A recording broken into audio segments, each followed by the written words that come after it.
Embryo बनने के बाद ट्रांसफर कर दिया, the embryo can then be frozen और फॉर स्टोरेज और transfer to a woman's uterus. अब depending on the situation IVF in vitro fertilisation can use. अब देखिए, पहले तो कपल यही चाहेगा कि हम दोनों का ही एग और स्पर्म हो, तो या तो पार्टनर्स एग और स्पर्म को यूज करके IVF किया गया। लेकिन अगर इसमें अब नहीं चल रहा है काम, पता चला कि या तो एग में डिफेक्ट है या स्पर्म में, जो कि अब IVF द्वारा भी ये ओवरकम नहीं किया जा सकता, इनमें इतना डिफेक्ट है। जैसे मान लो फीमेल का मैचुरेशन करा करा के थक गया लेकिन नहीं हो रहा है, मेजर डिफेक्ट है। देन क्या होगा, वो कपल जो है बोरो करेगा, डिपेंड करेगा किस में डिफेक्ट है। अगर फीमेल में डिफेक्ट है तो फीमेल किसी फीमेल से लेगा यानी एग, यानी डोनर एग का यूज करेगा। मेल में डिफेक्ट है तो डोनर स्पर्म का यूज कर सकता है। और एक पार्टनर जो है वो सेम रहा, ओके, तो उसका इन विट्रो फर्टिलाइजेशन कराया जा सकता है। अब दोनों में मान लो डिफेक्ट है, ये सबसे वर्स्ट केस सिनेरियो हो गया, एग और स्पर्म दोनों का भी में डिफेक्ट है और नहीं हो रहा है,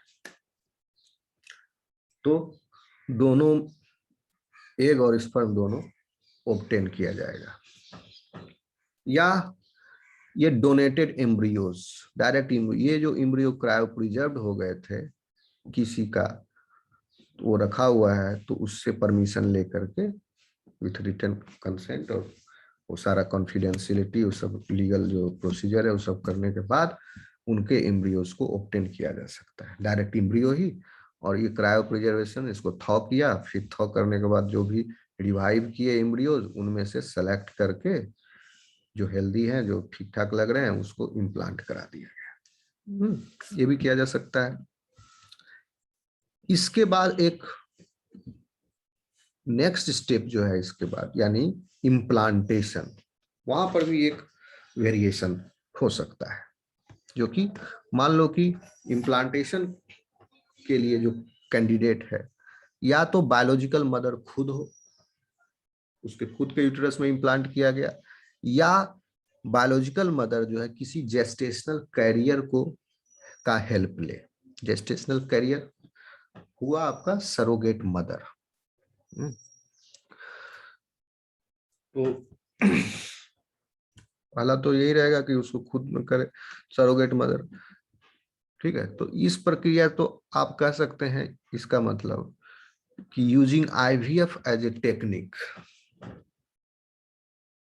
कोई सिंगल पेरेंट भी अपने बच्चे को प्रोड्यूस कर सकता है with taking the help from the gestational carrier. आपके लेकिन चूंकि बहुत खर्चीला सौदा है, ये अमीरों के चोंचले हैं। आप देखो फिल्म इंडस्ट्री में भी कुछ लोग ऐसे किए हुए हैं, जेस्टेशनल कैरियर को यूज करके वो फादर है बिना शादी के, कुंवारा बाप। करण जौहर का नाम सुने हो तुम लोग? Yes sir. वो क्या है, यही जेस्टेशनल कैरियर को यूज किया है, सरोगेट मदर को, और उनका अपने बच्चों का फादर खुद है वो। कहीं से डोनर से एग लिया, यानी वो ये वाला donor eggs and male partners sperm, और उसके बाद फिर सरोगेसी, वो बाप बन गया। ठीक है, तो इस तरह से किया जा सकता है। और यह भी देखा गया है कि as the age progresses the success rate of IVF decreases, and after 35 years of the age this chance the success rate declines greatly। 35 साल से कम उम्र की महिलाओं में इन विट्रो फर्टिलाइजेशन का सक्सेस रेट जो है वो मोर देन 40% है, और 40 साल के बाद की महिलाओं में the success rate is about 13%। ठीक है, इवन मीनोपॉज के बाद भी सक्सेस रेट इज 7%। मेनोपॉज के बाद भी मदर बन सकते हैं। मान लो कि किसी को बहुत लेट हो गया, लेट होते होते होते अब मेनोपॉज एज आ गया, लेकिन वो माँ नहीं बन सकी, अब उसको इच्छा है माँ बनने का, वो क्या करेगा, फिर आईवीएफ का सहारा लेगी। लेकिन सक्सेस रेट इज ओनली 7%।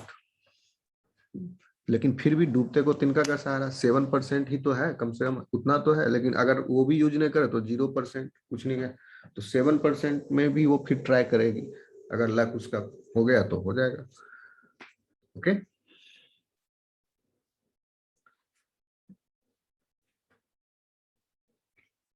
कुछ पूछना है?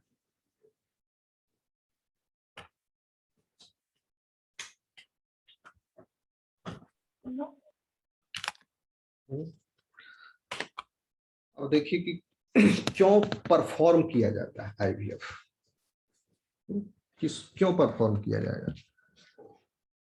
क्योंकि जो जो लोग हैं No, sir. फर्टिलिटी है, बांझपन के शिकार है, बच्चा नहीं हो रहा है नेचुरल वे में, वो चाहेंगे कि हम, सबकी इच्छा होती है बाप बनने की या माँ बनने की। नॉर्मल ह्यूमन बीइंग जो है, जो जंगल में जाके तपस्या नहीं कर रहे हैं या संन्यास नहीं, वो चाहेंगे कि हम बाप बने या माँ बने, और किसी बायोलॉजिकल वजह से नहीं कर पा रहे हैं। तो उनको ये टेक्निक सहारा देती है, एक उम्मीद की किरण दिखाती है कि आप भी माता पिता बन सकते हैं। फिर लेकिन इसमें कॉन्स्टेंट है कि ये बहुत ही एक्सपेंसिव है आईवीएफ। एक्सपेंसिव भी है, टाइम टेकिंग है, और बहुत सारे रिस्क एसोसिएटेड है, साथ ही साथ इन्वेजिव है। इन्वेजिव का मतलब बॉडी के अंदर के ऑर्गन्स के साथ खिलवाड़ करना पड़ रहा है, अंदर जाके इंस्ट्रूमेंट के थ्रू। जैसे अभी सर एग रिट्रीवल के टाइम देखे आप, इन्वेजिव प्रोसीजर था। इम्प्लांटेशन के टाइम इन्वेजिव प्रोसीजर है। तो ये सब वजह से कट, लेकिन इसका जो आउटकम है वो एक होप है नया लाइफ का, जिस जब जहाँ पर पॉसिबिलिटी पहले नहीं थी, इसलिए इसको लोग जा रहे हैं। कितना मैंने देखा है, लोग खेत बेच करके भी, लखीसराय में था एक हमारे पास आता था, वो खेत बेच करके आईवीएफ करा रहा था अपनी पत्नी का। लेकिन 3 साइकिल तक तो हम उसको ऑब्जर्व किए थे, 3 साइकिल तक फेल ही हुआ उसका। चौथा साइकिल में हम नहीं जानते क्या हुआ, उसके बाद छोड़ दिया शायद वो उम्मीद। पैसा भी खत्म हो गया, खेत बिक गया उसका, अब क्या करेगा। तो इतना ज्यादा लोगों में इसके प्रति है, मतलब बच्चे की चाहत में सब अपना संपत्ति बेच दिया वो, लेकिन नहीं सक्सेस हुआ उसको, अब उसी से संतोष करना पड़ेगा। दीज में इंक्लूड, अब देखिए आईवी तो ठीक है, तो ये इतना ये एक्सपेंसिव है, इन्वेजिव है, तो पहले फर्टिलिटी ट्रीटमेंट ट्राई किया जाता है, जैसे सुपर ओव्यूलेशन, फर्टिलिटी ड्रग लिया या गोनाडोट्रोपिन का इंजेक्शन लिया, ओके, या उसके बाद फिर इंट्राउटेराइन इंसेमिनेशन कर लिया, आपका इन विट्रो फर्टिलाइजेशन की जगह। तो उसके बाद अगर हो गया, गर्भ ठहर गया तो ठीक है, नहीं तो इसके बाद भी नहीं ठहरा तो ये इस प्रोसीजर के लिए जाया जाएगा, जिसमें हर स्टेप को रेगुलरली मॉनिटर किया जाता है। हर स्टेप पर, एक स्टेप सक्सेसफुल हुआ तब नेक्स्ट स्टेप, तब नेक्स्ट स्टेप मॉनिटर किया जाता है, रेगुलेट किया जाता है। ओके, बहुत सारे टेस्ट होते रहते हैं और डॉक्टर का एकदम निगरानी में रहता है। फिर किनको जरूरत पड़ेगी इन विट्रो फर्टिलाइजेशन करने की? जिनको बच्चे की चाहत है उनको जरूरत पड़ेगी, जो हो नहीं रहा है।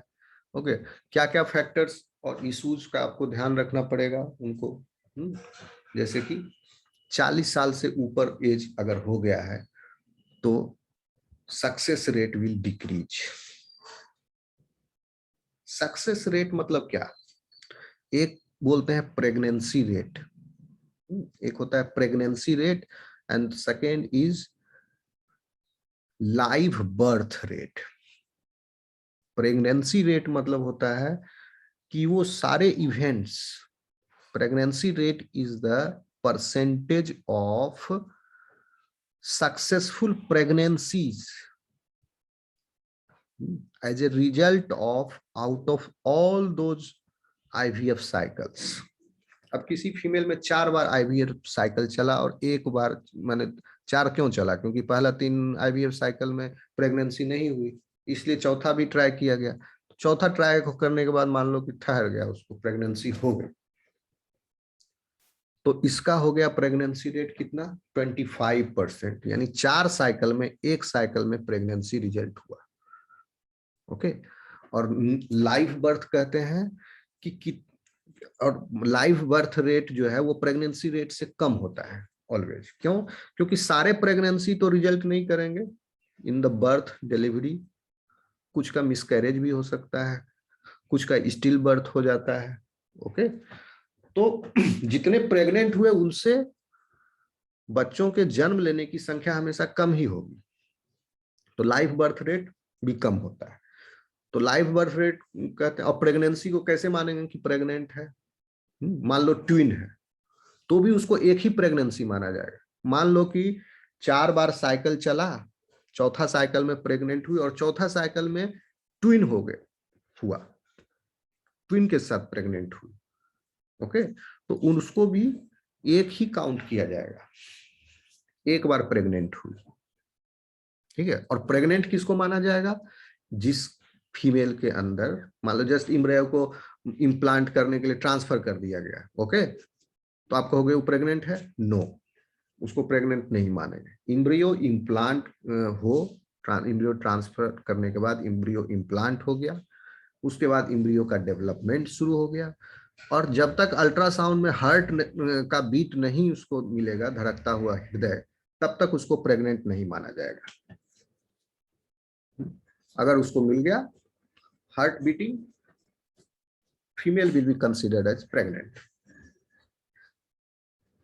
ठीक है, अब क्या होगा? लाइव बर्थ रेट कहते हैं जितना साइकिल ट्राई किया गया उसमें से कितने साइकिल में बच्चे पैदा हुए। मान लो 4 साइकिल ट्राई किया, उसके बाद प्रेग्नेंट हुई, तो प्रेगनेंसी रेट हो गया 25%। मान लो कि मिसकैरेज हो गया उसको प्रेगनेंसी में, तो प्रेगनेंसी रेट तो 25% है, but the live birth rate is still 0 out of 4 cycle. अब 5th साइकिल के लिए फिर ट्राई किया वो, इसमें फिर प्रेग्नेंट हुई और उस प्रेगनेंसी के बाद बच्चा भी हो गया, मान लो बर्थ भी हो गया, तो अब 5th साइकिल के बाद क्या हो गया उसका pregnancy rate? Out of 5 cycles 1 cycle has resulted in the successful pregnancy. नहीं, two cycle resulted in successful pregnancies, 4th and 5th one, तो प्रेगनेंसी रेट वुड बी 2/5, 40% हो गया प्रेगनेंसी रेट। लेकिन लाइव बर्थ रेट हुआ, क्योंकि 5 cycle में चौथा cycle तो मिसकैरेज हो गया, बर्थ तो हुआ नहीं, प्रेगनेंसी में काउंट हो गया लेकिन बर्थ रेट में काउंट नहीं होगा। 5वां साइकिल में बर्थ हुआ तो 1 आउट ऑफ 5, तो बर्थ लाइव बर्थ रेट हो गया 20%। आ रहा समझ में?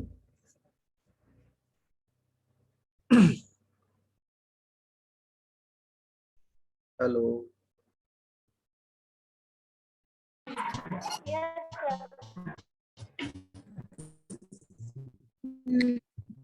ठीक है, तो ये फर्स्ट लाइन में समझा रहा हूं आपको कि रिड्यूस्ड फर्टिलिटी मीन्स हुआ आपका, यानी यहां पर कहने से तात्पर्य है कि 40 साल के बाद प्रेगनेंसी रेट और लाइव बर्थ रेट डिक्रीज कर जाता है। ठीक है, लेकिन स्टिल होप इज देयर, तो लोग जाते हैं। लेकिन अगर जिनको आईवीएफ के द्वारा ही बच्चा पैदा करना है तो उनको इस कहने का मतलब लेट करने की जरूरत नहीं है। अगर लेट करेंगे तो और पैसा खर्चा होगा, अनसक्सेसफुल होगा कई सारा साइकिल, फिर कहीं कोई दूसरा साइकिल में जाके हो गया प्रेग्नेंट हो गया। 40 साल के पहले ही ट्राई कर लो, इवन उससे भी अच्छा परसेंटेज है 35 के पहले। किसी का फैलोपियन ट्यूब ब्लॉक्ड है, जैसे ब्लॉक्ड और डैमेज फैलोपियन ट्यूब, वो भी आईवीएफ के लिए जाएंगे, क्योंकि फैलोपियन ट्यूब ब्लॉक होने की वजह से भी फर्टिलाइजेशन नहीं होता है। ओके, तो उनको इन विट्रो फर्टिलाइजेशन करना ही करना पड़ेगा। ठीक, रिड्यूस्ड ओवेरियन फंक्शन जिन फीमेल्स में हो गया है उनको भी आईवीएफ की जरूरत पड़ेगी। रिड्यूस्ड ओवेरियन फंक्शन में आपका सब आ गया, प्रोसीजर डिफेक्ट आ गया, जिसके लिए सुपर ओव्यूलेशन की जरूरत पड़ेगी, आईवीएम इन विट्रो मैच्योरेशन की जरूरत पड़ेगी इस ओवेरियन फंक्शन को रिस्टोर करने के लिए। और अगर उसमें ओवेरियन फंक्शन डिसऑर्डर्ड है फीमेल में, तो सुपर ओव्यूलेशन पहले ट्राई करेगा, फिर सुपर ओव्यूलेशन से भी काम नहीं चला तो आईवीएम ट्राई किया, आईवीएम से के बाद हो गया तो फिर उसको फिर आईवीएफ में कंटिन्यू करेगा आगे। फिर एंडोमेट्रियोसिस, एंडोमेट्रियम कहा जाता है यूट्रस के इनर लाइनिंग को। तो ये देखा गया है कि एंडोमेट्रियोसिस में मतलब अगर 7 मिलीमीटर थिकनेस का एंडोमेट्रियम है अगर फीमेल का, अगर उससे कम है तो प्रेगनेंसी रेट जो है घट जा रहा है। अगर 7 mm है थिकनेस तो प्रेगनेंसी रेट ज्यादा है। It has been seen in the study. तो आप कहोगे कि एंडोमेट्रियम, तो ये तो हर साइकिल के बाद एंडोमेट्रियम नया बनता है और पुराना वाला एंडोमेट्रियम जो है वो खुरचा करके टिश्यू के साथ इन द मेंसेस ये इट कम्स आउट एंडोमेट्रियम। ठीक, तो जिस फीमेल में एंडोमेट्रियम का थिकनेस 7 mm होगा वो प्रेगनेंसी का चांसेस बढ़ जाता है। और अगर ये भी देखा गया है कि अगर पिछले 1 साल के दौरान अगर सर्जिकली उसके एंडोमेट्रियम को इंज्योर किया गया है purposefully, this is very interesting study that has been seen in relation with the IVF. किसी ने दिमाग लगाया, एंडोमेट्रियम को इन्वेजिव तरीके से उसको 1 साल बिफोर 1 ईयर, तो उसके बाद चांस बढ़ जाता है प्रेगनेंसी का। एंडोमेट्रियम को सर्जिकली इंज्योर किया गया, पर्पसफुली इंजुरी की गई। ठीक, तब यूटेराइन फाइब्रॉइड्स कहा जाता है, जैसे कि ये यूटेरस का जो वाल में जो मसल्स हैं वो स्मूथ मसल्स हैं, इनवॉलंटरी मसल्स हैं। ठीक, तो इनवॉलंटरी दीज स्मूथ मसल्स, इस पर आपका कोई कंट्रोल नहीं होता है। वो अपने आप with the action of the hormones it will contract और इट विल बी रिलीज्ड। ठीक है, तो उस स्मूथ मसल, अगर ये एक तरह का ट्यूमर है इन यूटेराइन फाइब्रॉइड, स्मूथ मसल का ट्यूमर अगर हो गया, बहुत सारे स्मूथ मसल बन गए, तो दो smooth muscles will block inside the uterus. वो ब्लॉक कर देगा, या फ्लोपियन ट्यूब को ब्लॉक कर दिया, या दोनों 3 डायमेंशनल है कि चेंबर है, यूटेराइन फाइब्रॉइड्स होकर के पूरा यूटेरस को भी ब्लॉक कर दे, ऐसा भी देखा जाता है। और ऐसा जब ज्यादा हो जाता है यूटेराइन फाइब्रॉइड्स तो ये फिर यूटेरस को भर देता है अपने मसल फाइबर टिश्यू से, और जो ब्लैडर है, यूरिनरी ब्लैडर, उसके ऊपर प्रेशर पड़ता है, तो फीमेल जो है वो बहुत जल्दी जल्दी यूरिनेशन के लिए अर्ज होता है उसमें। भले यूरिन कलेक्ट नहीं हुआ ब्लैडर में तो भी लगेगा कि पेशाब करे पेशाब करे। और दे फील लाइक ब्लोटेड, और भी ये तो सिंपल सिम्टम्स है, और भी इसमें सिम्टम्स होते हैं। तो ये भी जो है सो प्रेग्नेंट नहीं हो पाते हैं, तो इनको भी अगर प्रेग्नेंट होना है तो आईवीएफ की जरूरत पड़ेगी। फिर मेल इनफर्टिलिटी जिनमें है, जैसे जिनका स्पर्म काउंट लो है या एबनॉर्मलिटी है स्पर्म के शेप साइज में, तो उनको भी आईवीएफ की जरूरत पड़ेगी। फिर आईसीएसआई किया जाएगा उनका। ओके, या कोई अनएक्सप्लेन्ड इनफर्टिलिटी है, कोई भी कारण पता नहीं चल रहा क्यों इनफर्टिलिटी है, बहुत सारा अनएक्सप्लेन्ड इनफर्टिलिटी होता है। अब देखिए वो भी करेंगे जो पेरेंट्स कैरियर हैं, उनको पता है कि हम एसएमए के लिए, डीएमडी के लिए कैरियर है, तो क्या करेंगे, आईवीएफ चूज करेंगे, जिसमें if they run the risk of passing genetic disorder on to their offspring, a medical lab can test the embryos for genetic abnormalities, और फिर doctor will only implant the embryos without genetic defects. Okay, students, आ रहा समझ में? Yes, sir. ठीक है,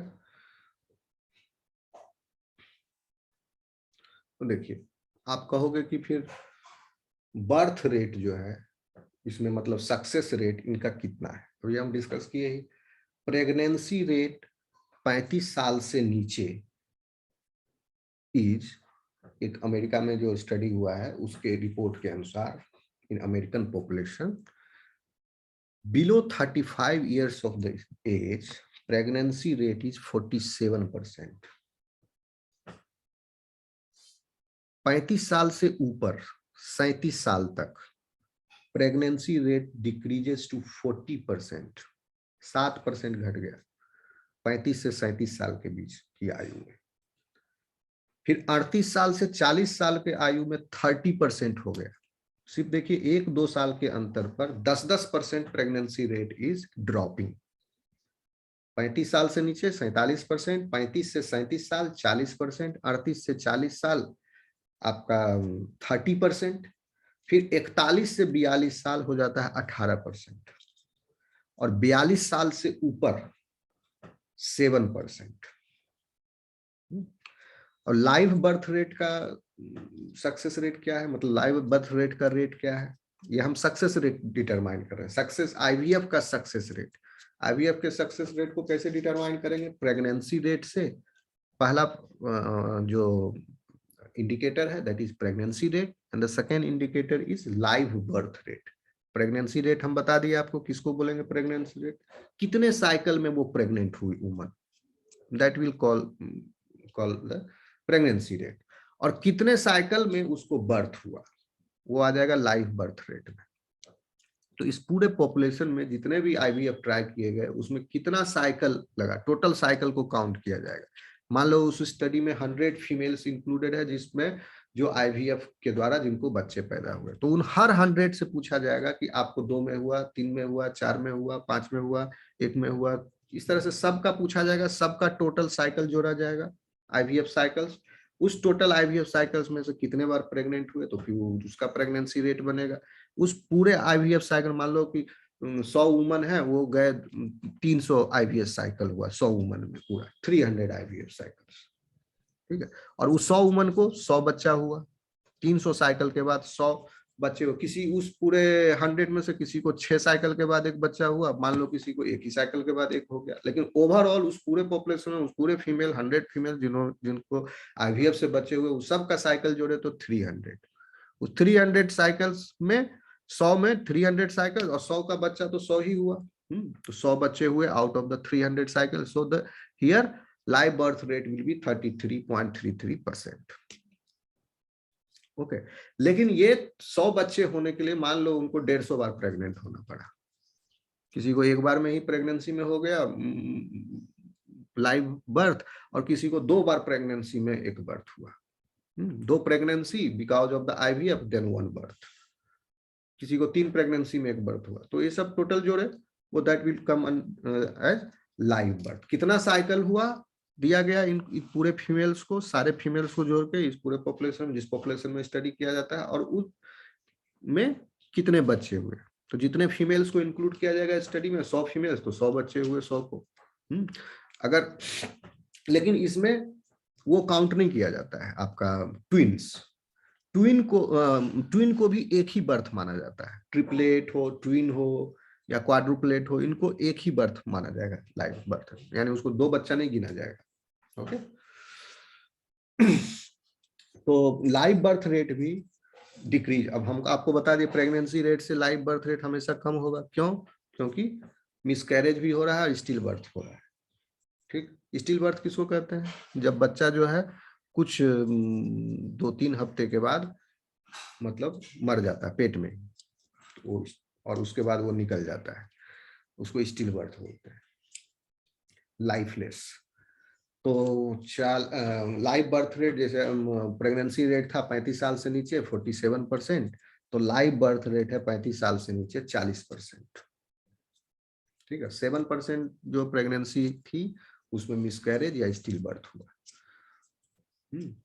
फिर 35 से 37 साल लाइव बर्थ रेट है 30%, 38 से 40 साल के बीच में 18%, 41 से 42 साल के बीच में फिर 9%, और 42 साल से ऊपर लाइव बर्थ रेट है 2.9% और रफली 3%। तो अब आप देखिए कि इन विट्रो फर्टिलाइजेशन के बाद सक्सेसफुल डिलीवरी हो, इसका चांस कितना है? After 42 years 3% only. आया समझ में? Yes sir. बोर हो गए क्या आप लोग? एक काम करो,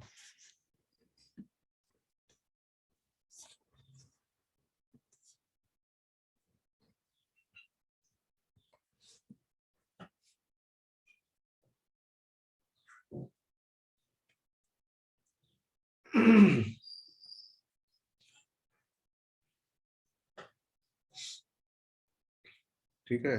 तो अब जो बताया कि तो 2.9% ही सिर्फ सक्सेस रेट है, तो इतना कम क्यों?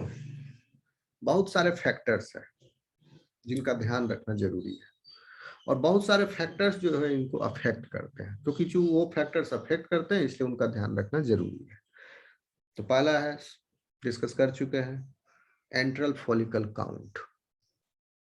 If the retrieved eggs are belonging to the antral follicle phase, if more of these follicles are belonging to that stage of the folliculogenesis, then the success rate will be higher. Then the chances of getting success in in vitro fertilization will be higher.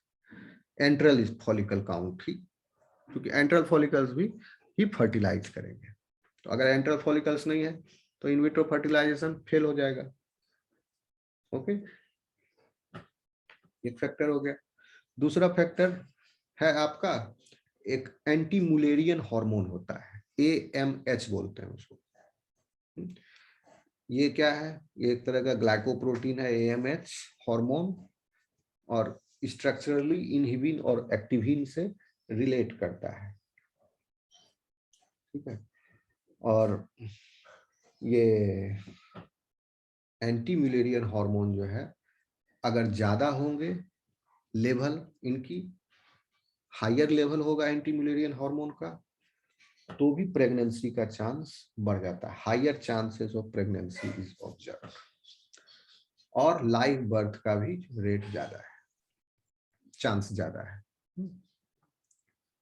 समझ रहे बात को?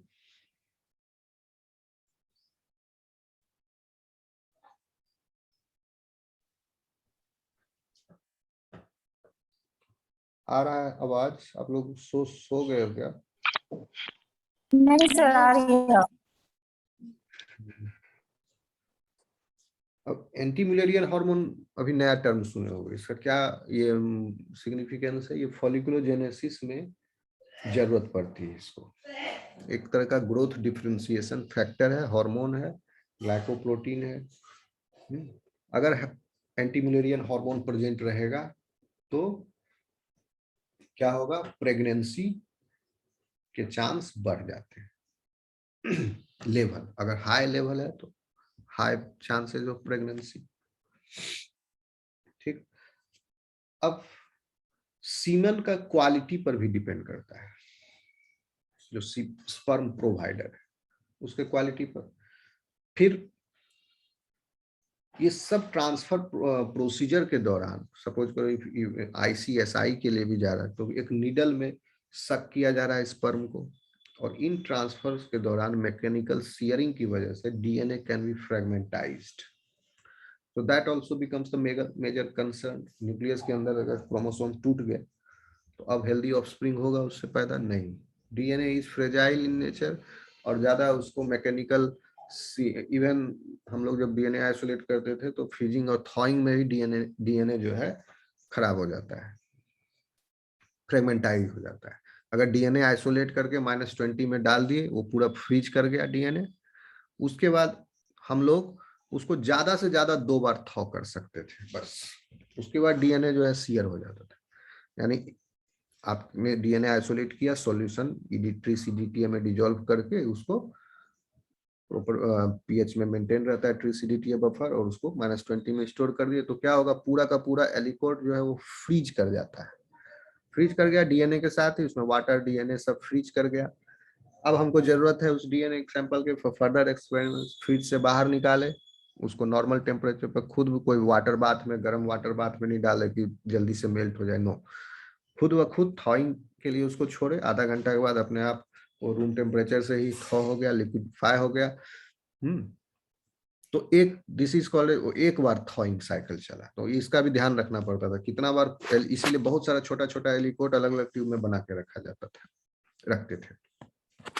बहुत ज्यादा पूरा का पूरा DNA एक ही ट्यूब में बना के रख लिए, स्टोर कर लिए, और उसे थोड़ा थोड़ा निकाल करके यूज कर रहे हैं, फ्रिज से एक बार निकाले, थॉ किए, उसको यूज किए, फिर फ्रिज में रख दिए, फिर वो फ्रीज कर गया -20 में, और फिर उसको थॉ किए, तो 2 बार थॉइंग साइकिल के बाद वो खराब हो जाएगा पूरा डीएनए। इसलिए उस पूरे डीएनए को छोटे छोटे एलिकोट में बना के बहुत सारे छोटे छोटे ट्यूब में रख लिए, एक ट्यूब को 2 बार यूज किए, 2 बार फ्रीजिंग थॉइंग साइकिल हुआ, वो खराब हो गया, जो बचा जो बचा, जो रह गया उसको फेंक दिए, तो rest of the DNA sample is your safe now.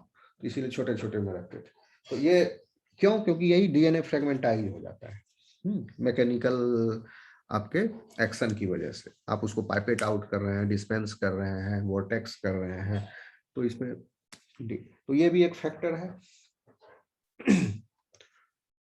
तो इसके लिए भी देखा जाता है, और इवन थोड़ा उतना डिटेल में नहीं जाने की जरूरत है, आप जान लो इतना ही बस। एंडोमेट्रियल थिकनेस आपको हम बता ही दिए हैं, वो जरूरी है। मैटरनल एज जैसे जैसे बढ़ेगा, मैटरनल एज इंक्रीज होगा, likelihood of the conception of जो जो कंसेप्शन है वो डिक्रीज होगा, likelihood of the conception will decrease as the maternal age increase। तो आप कहोगे पैटर्नल एज इंक्रीज और डिक्रीज का क्या फर्क पड़ेगा? कोई फर्क नहीं पड़ेगा।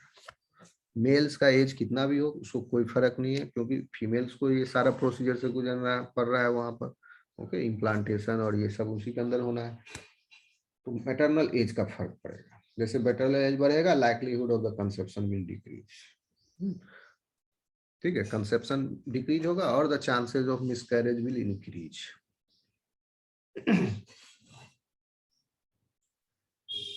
ठीक, फिर अगर फीमेल्स के अंदर ये सब कुछ आदत है, जैसे टोबैको, स्मोकिंग वगैरह, तो इसकी वजह से भी आईवीएफ का सक्सेस रेट डिक्रीज कर जाता है इन स्मोकिंग वुमन। कितना डिक्रीज करता है? पहले क्या था, 35 साल से कम लाइव बर्थ का रेट कितना था, बताए थे आपको, रिकॉल इट?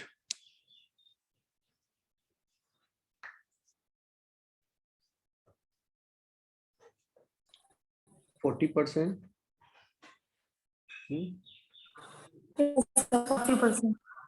बताए। अगर महिला जो है स्मोक करती है अगर, तो उसका लाइव बर्थ रेट का चांस होगा 30%, और मिस कैरेज का चांसेस जो है उतना ही बढ़ जाएगा। फिर एक है बॉडी मास इंडेक्स, यानी इससे हम बीएमआई निकालते हैं। तो किसी एक फीमेल जो मोटी महिला ओबेस है, अगर ओबेसिटी है जिसके अंदर, तो उसका बीएमआई ज्यादा होगा, बॉडी मास इंडेक्स। तो अगर 27 है के ऊपर है बॉडी मास इंडेक्स उस फीमेल का, तो बॉडी वेट जितना होगा बॉडी मास इंडेक्स भी उतना ज्यादा होगा, ठीक है। तो बीएमआई अगर 27 से ज्यादा है तो फिर डिक्रीज कर जाएगा, likelihood of life birth again it will decrease by 33%। तो ये सब फैक्टर है जिसके द्वारा डिक्रीज हो गया। तो अगर बॉडी मास इंडेक्स 27 से कम है तो अच्छा चांस है उसका प्रेग्नेंट होने का।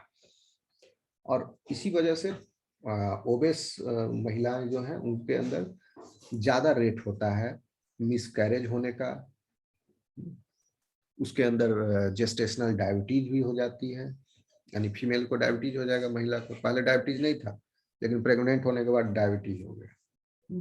हाइपरटेंशन हो सकता है उनको, कहीं पर खून का थक्का नली में अंदर जम जाए, इसको बोलते हैं थ्रोम्बो एम्बोलिज्म।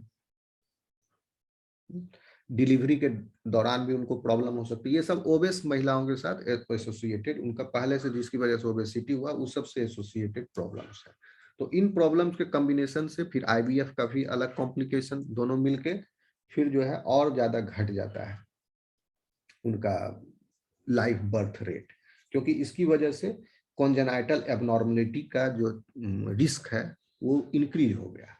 ओबेस के साथ एसोसिएटेड पहले से प्रॉब्लम उसको लेके आई अलग, फिर आईवीएफ तो मिलके और ज्यादा कॉन्जेनाइटल एबनॉर्मलिटी हो जाता है।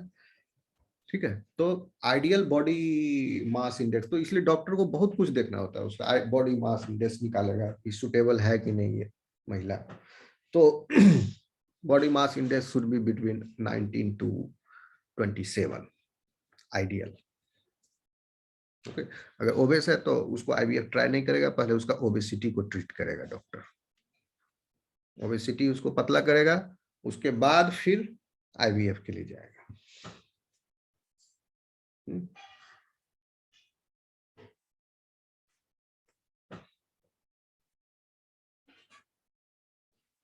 अब किसी को मान लो कि एक केस है जिसमें ट्यूब का प्रॉब्लम होता है, इसको बोलते हैं आपको एक टर्म है हम भूल रहे हैं, हाँ, हाइड्रोसाल्पिंजेस, एक term हाइड्रोसाल्पिंजेस। It means that fallopian tube is filled with the fluid, fluid से भरा हुआ है फेलोपियन ट्यूब, और फेलोपियन ट्यूब देखने में फिर सॉसेजेस जैसा लगता है, जैसे कबाब होते हैं ना, अमेरिकन सोसाइटी में उसको सॉसेजेस बोलते हैं, इसको हॉट डॉग में या ऐसे लोग खाते हैं। यहाँ समझ लो कबाब लंबा जैसा होता है ना, गोल कबाब टाइप, तो वैसा ही दिखता है फेलोपियन ट्यूब, सॉसेजेस लाइक। और इस केस में फेलोपियन ट्यूब को सर्जिकली रिमूव करना पड़ता है, और surgical removal of fallopian tube is called as salpingectomy. तो दो ट्यूब है, एक ट्यूब का साल्पिंगेक्टोमी कर दिया, कोई एक ही एट ए टाइम दोनों ट्यूब फ्लूइड फील्ड हो गया, खराब हो गया, ऐसा नहीं होता है, कोई एक खराब रहा तो उसको काट के हटा दिया, तो उसके बाद फिर प्रेगनेंसी का चांस बढ़ जाता है। ओके, तो खराब वाला फेलोपियन ट्यूब हट गया तो प्रेगनेंसी का चांस बढ़ जाएगा। और इसकी वजह से एक्टोपिक प्रेगनेंसी होने का चांस भी घट जाता है, मतलब यूट्राइन प्रेगनेंसी हो पूरा। समझ में आ रहा है?